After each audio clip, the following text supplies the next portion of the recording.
estar en Valencia es un placer, Concha Lisbeth, donde me diga ven, yo voy, es una gran amiga, es una persona que quiero mucho y es una persona que ha trabajado conmigo magníficamente en la ley de igualdad, en la ley de violencia, y éramos muchos, ¿no? Pero como se dice siempre, ¿no? De cara adentro, las incertidumbres, ¿no? Y pues estas cosas siempre no dejan de ser una experiencia de vida y una biografía altamente recomendable. Yo creo que si he hecho algo de menos de esa época es precisamente con las personas que trabajé, especialmente con Concha Lisbeth y con nosotros personas más, no te crees que tampoco eché mucho de menos. Bueno, Valencia, amigas, ¿no? Tengo mi cantidad de amigas que quiero y muchísimas gracias por haberme invitado al Cercle. Y yo quiero comentaros, porque además sois personas tan preparadas, estáis aquí por la tarde un viernes con este tiempo, porque yo vengo del frío y de la lluvia, entonces no tiene mérito reunir a 10 personas, pero es que aquí en Valencia es muchísimo más especial. Yo quiero contaros mi perplejidad con respecto a Naciones Unidas y a la experiencia que tuve a la hora de establecer pues una especie de ventana al mundo, porque los países se examinan en Naciones Unidas y a mí lo que me interesaba y lo que quiero compartir con vosotras y con vosotros es cómo los gobiernos esquivan el tema de la igualdad y cómo la gestionan y cómo la tratan. Eso es lo que más me interesa, ¿no? Entonces han sido 4 años muy apasionantes, pero la pasión, como dice Carmen, como la concejalía, ¿no? Incluidos los clavos de Cristo, o sea, la pasión hay de todo. También está la pasión según San Mateo, que no es tan recomendable como otro tipo de pasiones, ¿no?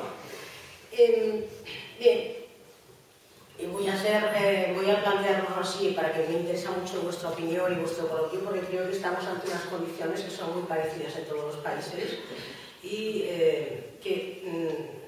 lo que quiero mostrar son las trampas que hacen los países, que ellos no denominan trampas sino explicaciones. CEDAW es un comité, como puede ser UNICEF, como pueden ser otros comités, el comité de tortura, que ahora se llama también de trato degradante a partir de Guantánamo, y es un comité ante el cual los países examinan. ¿Qué significa examinarse? Pues que van con los correspondientes ministerios, alto nivel, ministros o ministras, y Poder Judicial, Parlamento, si es posible también el Parlamento, para dar cuenta de sus políticas de igualdad. En el Comité de Antidiscriminación serían las políticas de igualdad.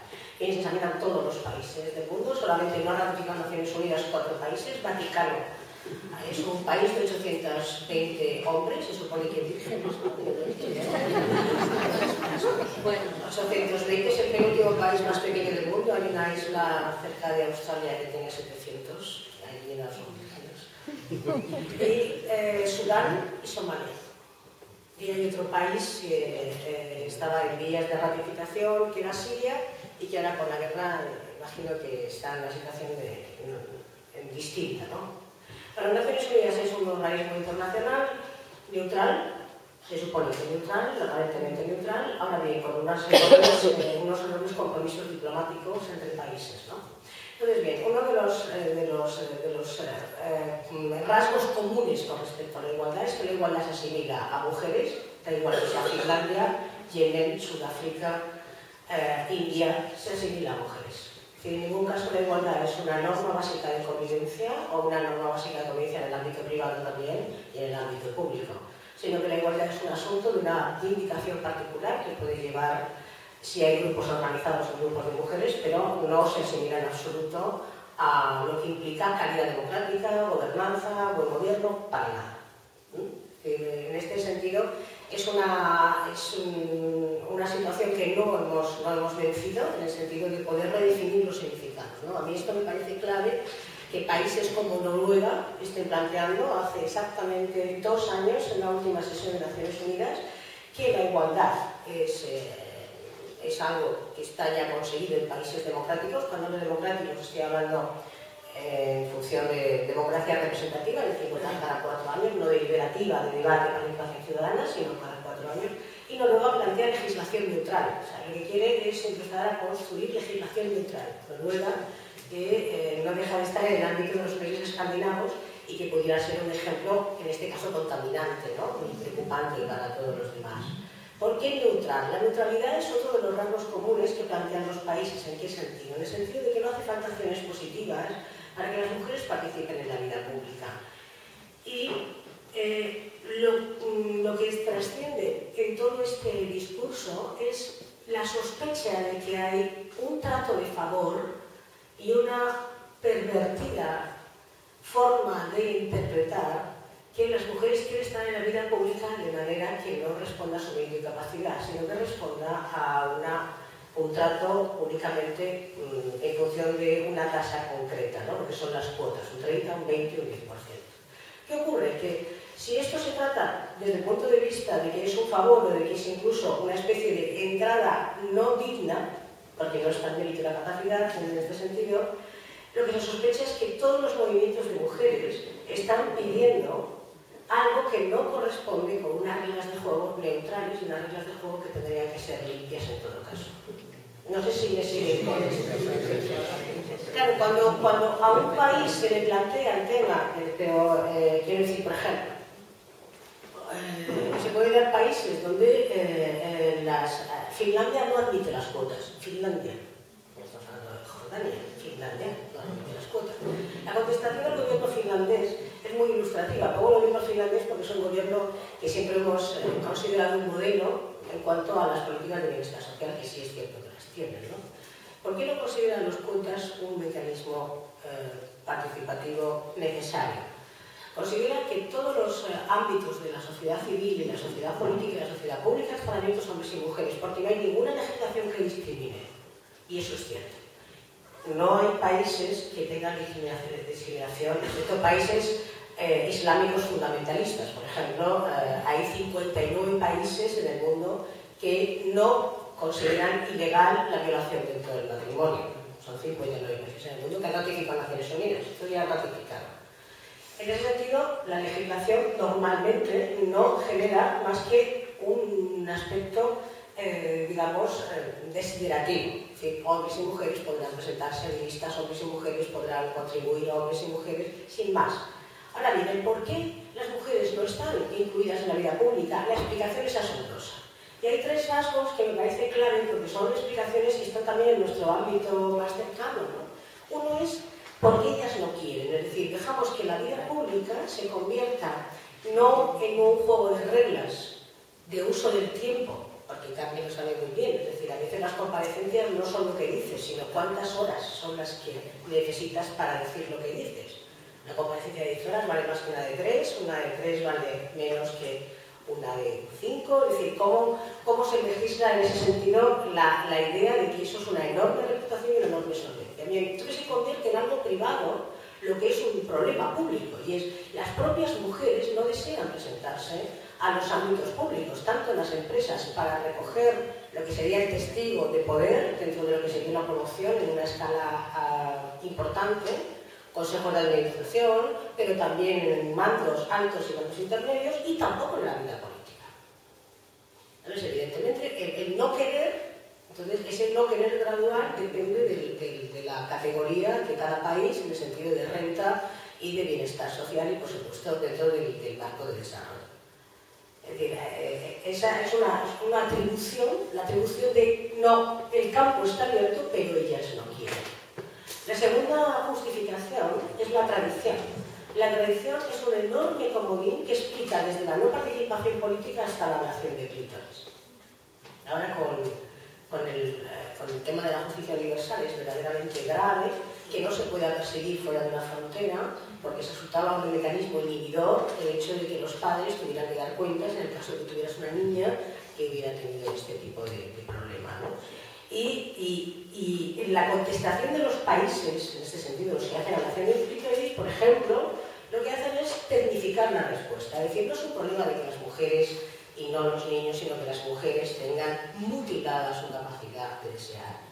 Porque esto es lo que... Sino que además está el castigo del dolor, es decir, son relaciones sexuales muy dolorosas, eran partos dolorosos, y los países tecnifican la respuesta. ¿En qué sentido? Dicen que las propias mujeres que practican la ablación son mujeres que son consideradas dentro de los clanes y de las tribus, son consideradas parteras y son consideradas también comadronas y son consideradas también médicas. y por lo tanto no tienen otro tipo de trabajo que no sea ese. La tecnificación de la respuesta puede convencer hasta la OMS. La OMS recomienda que se dé una salida a las mujeres que hacen la ablación porque tienen que, evidentemente, marcarse un itinerario que permita mantener a sus familias. Las mujeres trabajan en todo el mundo, que esto ya me dedicaré un momento más adelante, ¿no? Entonces, fíjense la respuesta. Si no participan en la vida pública, el primer mundo dice no quieren. El primer mundo dice nosotros somos neutrales. El primer mundo dice nosotros no hacemos trampas con las mujeres.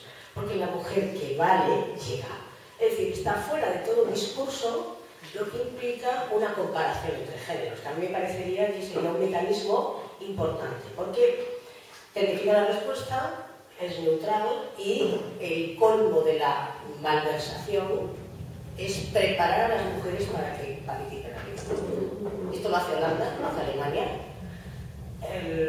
lo hace Inglaterra, lo hacen países europeos en primer mundo, o sea, lo hace Francia, para preparar a las mujeres para que participen en la vida pública. Con lo cual, en el momento que tenemos la palabra preparar a las mujeres para que participen en la vida pública, tenemos la idea de que no están preparadas para participar en la vida pública. Nosotros tenemos 2 minutos, 6 minutos, 5 minutos y hacemos preguntas de seguimiento. Yo siempre pregunto a los países, estos países tan estupendos, con estas delegaciones tan bien alimentadas y tan jóvenes. Desde una delegación, por ejemplo, de Botswana, que parece que tienen 56 años y no, tienen 25. Es decir, yo hablo de las delegaciones del primer mundo, ¿no? Tan perfectamente preparadas, que plantean directamente, les pregunto, ¿cuántos cursos de preparación hay para los varones para saber estar en la vida pública? No ha pasado por su lógica binaria, es decir, no ha pasado por su modelo cognitivo, en ningún caso, porque detrás de este tema lo que hay es la violencia, y digo violencia en el sentido de dominación, de considerar que las mujeres somos una minoría y un colectivo que requiere ser preparado y que requiere tener condiciones óptimas para poder participar en la vida pública. Que no es una participación, porque es que si la mujer no participa en la vida pública, no va a introducirse dentro de la agenda temas básicos. Por ejemplo, que las niñas tengan derecho a la educación. Que una niña jordana, por estar embarazada, no pierda el derecho a la educación como figura en su legislación. La Jordania puede tener una reina con una imagen que aparentemente desprende modernidad y convivir con modelos ultraconservadores, donde el profesorado de las niñas en primaria y en secundaria son varones.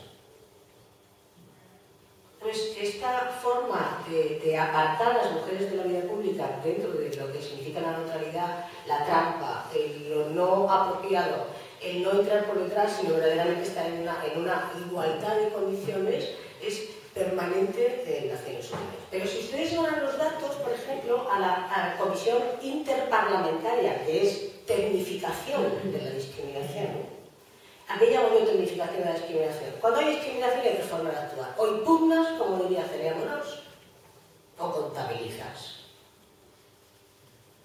Estamos ya en una situación donde los datos estamos verdaderamente con mucho diagnóstico, muchos estudios, mucha contabilización, tenemos variables y hemos correlacionado el mundo con el universo, con Marte, con todo. Ahora bien, necesariamente tenemos que impugnar, porque la Comisión Interamericana, que es la interparlamentaria, que da de cuenta cuántas mujeres contabiliza, cuántas mujeres están en los parlamentos y en el Senado, todos los países que han ratificado las Naciones Unidas, no habla de índice de rotación. Y al no haber índice de rotación, cualquier mejora, como eres un colectivo con tendencia a tener especiales problemas, no ser especialista, sino tener especiales problemas, evidentemente cualquier mejora, como todo el colectivo, no pasa de ser valorada positivamente y planteada dentro de una gráfica como que evidentemente existen cambios dentro de lo que implica esta composición de las cámaras legislativas y la Cámara del Senado. Entonces, bueno, evidentemente la rotación lo que está indicando es cuáles son los mecanismos de mantenimiento de los parlamentos. Parlamentos donde habitualmente una ley como el aborto, o una ley a favor de la salud sexual y reproductiva, o una ley a favor del divorcio, como ha ocurrido en Malta. Malta, este país donde está al ladito y que es tan bonito y tan isla Hace 3 años que ha aprobado la ley de divorcio. 3 años. Porque Malta consideraba que el matrimonio era sagrado. Todo lo que es sagrado es enemigo de las mujeres, ya lo saben. Esto es equivalente porque había una serie de mecanismos dentro de Malta que valoraban de distinta manera si el divorcio lo pedía él o lo pedía ella, y estaban en la Cámara. Estuvo una ley paralizada 4 años. La ley de sanidad de Santo Domingo llevaba 10 años. La ley del aborto en Chile, 7 años. Es decir, una Cámara legislativa condiciona la vida de un país en cuanto a que un sujeto con derechos como somos las mujeres podamos apelar a la Cámara para establecer unos parámetros de garantía dentro de un ámbito judicial. Entonces, evidentemente, ¿cuáles son los criterios de rotación y por qué se rota fundamentalmente a las mujeres y por qué hay una especie de sujetos, digamos, más que son los que aportan identidad a las instituciones?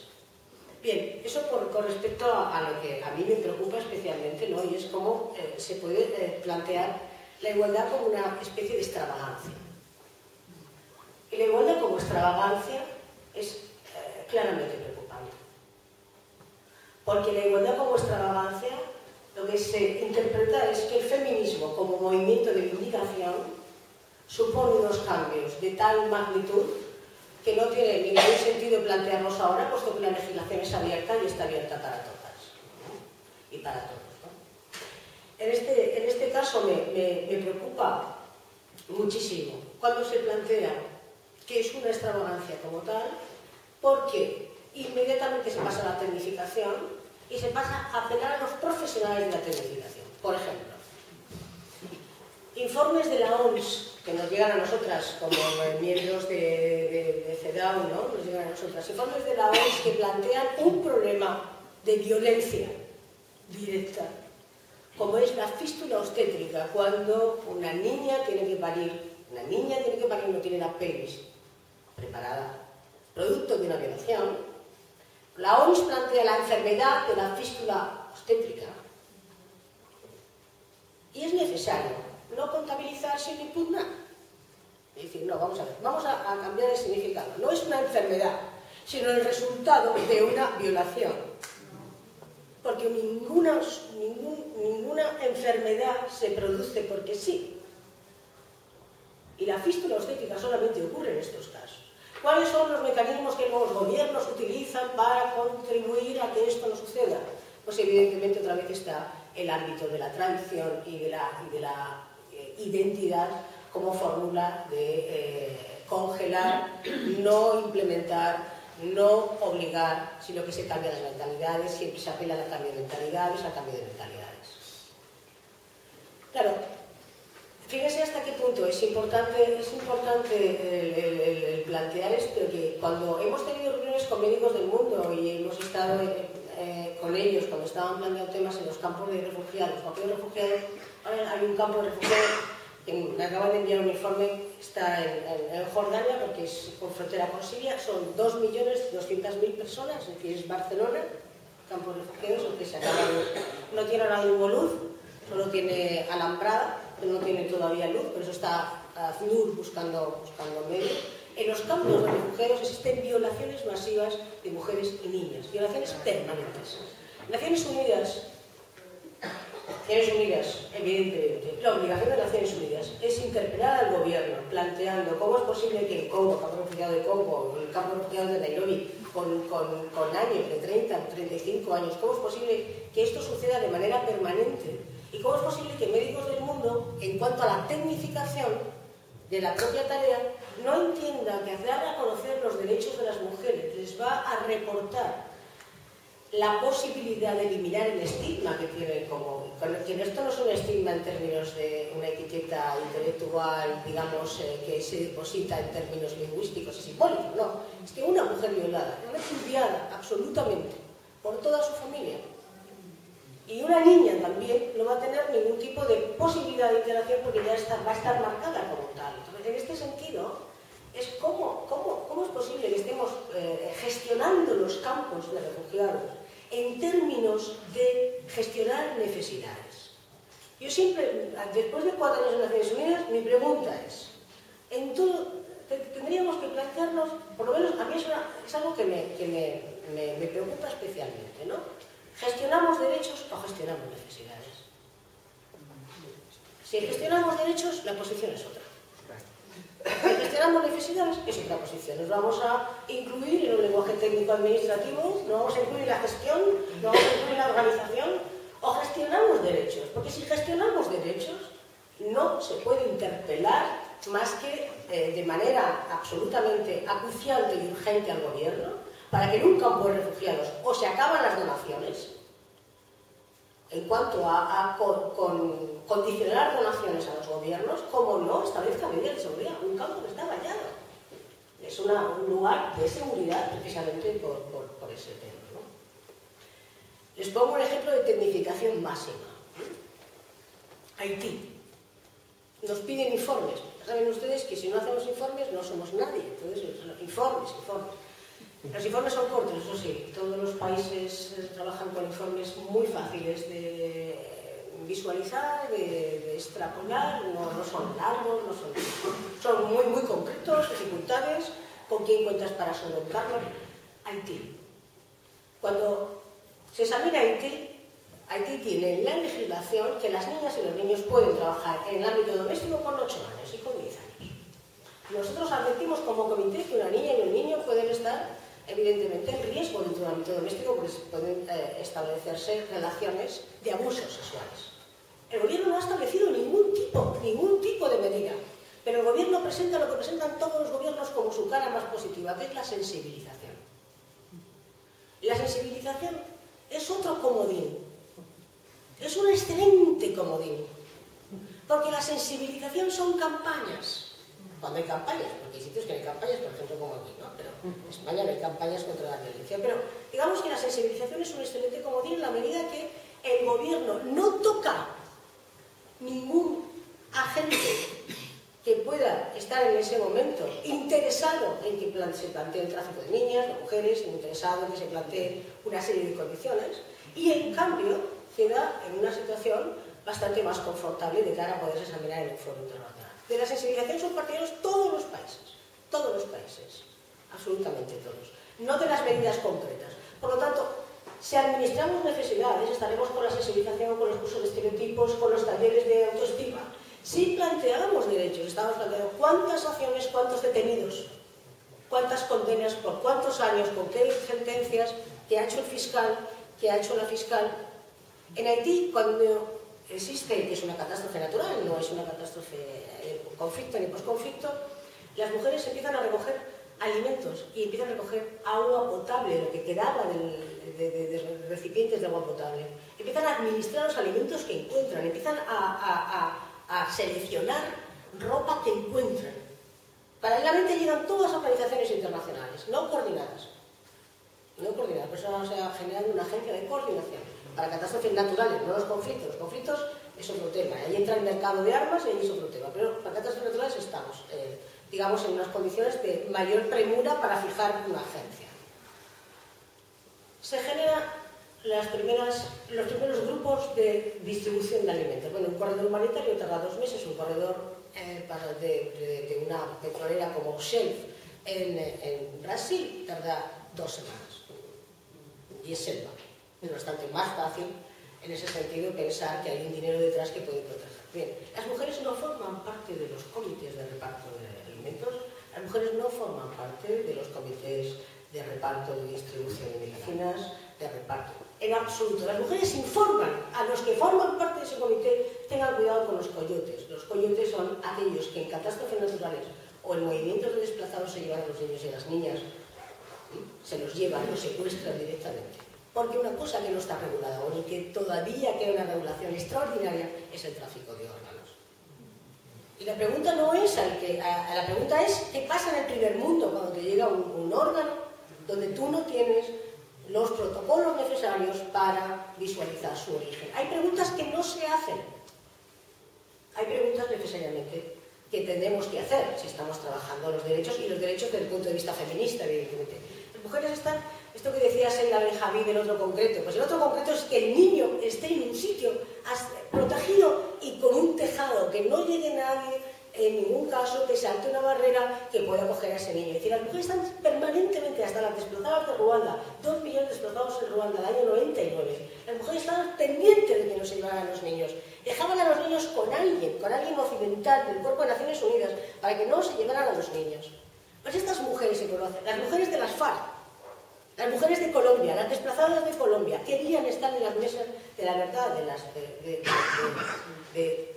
negociación que está llevando la FARC ahora con Santos, ¿no? Tenemos un conocimiento de lo real, absolutamente riguroso. Y no solo no absolutamente riguroso ese conocimiento, sino que además es que proponemos estrategias de salida y sabemos los medios con los que contamos.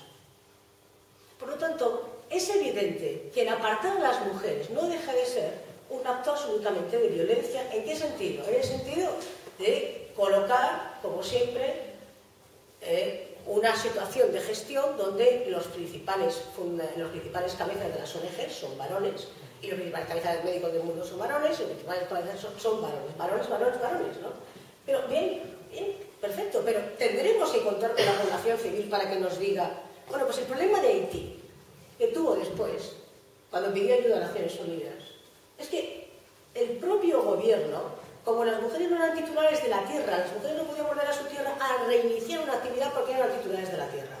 Es decir, ¿hasta qué punto la legislación ha podido ser tan absolutamente denostada, tan rígida, que ni siquiera hay situaciones de cambio de legislación en situaciones de emergencia? O sea, podemos llevar pastillas potabilizadoras y en cambio no cambiamos legislaciones. No sé si me sigue. Esto es impresionante porque dices, bien, es necesario y urgente cambiar la legislación para que ellas puedan hacerse cargo de esto. Si estamos en el tema de la justicia, por ejemplo, el derecho de acceso a la justicia, en este sentido, te encuentras con países donde permanentemente están los consejos de los mayores, ellos son mayores sabios. Y los consejos de mayores rurales en muchísimos países están formados por hombres solo. Y ser mayor, como en muchas poblaciones indígenas, es concebirse como un sujeto capaz de prevenir de acontecimientos negativos como de organizar la vida cotidiana. Las mujeres mayores, curiosamente, en muchos países de África, de pronto son consideradas brujas. Y nosotros preguntábamos, ¿qué pasaba con las brujas? ¿Qué ocurría? ¿Por qué brujería? ¿Por qué brujería? No, es que están haciendo una serie de rituales. No, ¿por qué brujería? Porque resulta que son mayores y curiosamente han estado incluidas, integradas, trabajando dentro del clan y ahora son brujas. Hasta que la sociedad civil, porque Naciones Unidas recibe al gobierno, pero también recibe a la sociedad civil, un grupo de mujeres nos planteaban, mujeres médicas nos planteaban, son consideradas brujas cuando la propio clan no las puede mantener. Y yo me pregunto, ¿cuántas veces somos consideradas muchas brujas, no en el sentido de rituales, sino en el sentido de expulsarnos de nuestro propio medio, porque ya hemos dejado de ser útiles al medio? Pero ¿cuál es el concepto de envejecimiento que tienen los países desarrollados, ese 18% que somos los únicos países desarrollados, que son 18% con respecto al mundo? ¿Cuál es el concepto de envejecimiento que tienen sobre nosotras?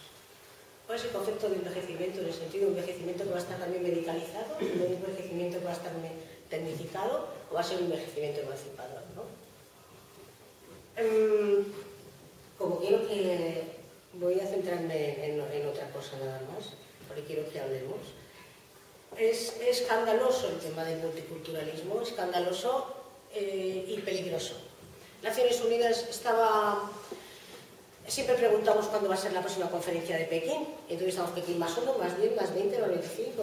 No hay, es un ejercicio de suma que viene y obedece a la prevención de las mujeres organizadas.